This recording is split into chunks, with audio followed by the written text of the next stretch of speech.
நான் முதல்ல வந்து லைவ் செய்யலான்னு நினச்சேன். பட் தென் லைஃப்பில் இதை பற்றி நான் நிறையா வாட்டி சொல்லியிருக்கேன். சொல்ல அதே தான் நடந்துக்கிட்டு இருக்கு. அதனால் எனக்கு கடுப்பாக இருக்குது. நான் சொன்னேன் இந்த மாதிரி வீடியோவே செஞ்சேன். ஓகேவா?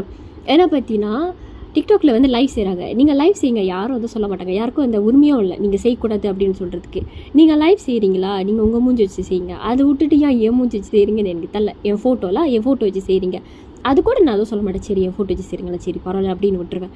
நீங்கள் வந்து அதில் கெட்ட வார்த்தை பேசுகிறீங்க. கெட்ட வார்த்தை பேசும்போது மற்றவங்க என்ன நினைப்பாங்க, அந்த கெட்ட வார்த்தையை நான் பேசுகிறேன். ஏன்னா அதில் வந்து என் ஃபோட்டோ இருக்குது. மற்றவங்க கூட இல்லை, சின்ன பிள்ளைங்களே வச்சுக்கோங்களேன். எனக்கு நல்லா தெரியும் என்னோடய ஃபாலோவர்ஸ் வந்து சின்ன பிள்ளைங்க தான் நிறைய பேர். ஏன்னா வந்து நான் கதை சொல்கிறேன், சின்ன பிள்ளைங்க தான் நிறைய பேர் பார்ப்பாங்க.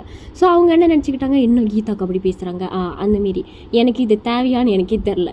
ஏன் அப்படி பண்ணுறீங்கன்னு எனக்கு தெரில. உங்களுக்கு வந்து ஃபோட்டோ வேணும்னா நீங்கள் கூகுள் போய் ஏதாச்சும் ஒன்று தட்டி அதை டவுன்லோட் பண்ணி உங்கள் ஃபோட்டோவை வச்சுக்கிட்டு நீங்கள் பேசுங்க, யாரும் எதுவும் கேட்க மாட்டாங்க. நீங்கள் வந்து ஏன் மூஞ்சி செய்கிறீங்க. அப்போ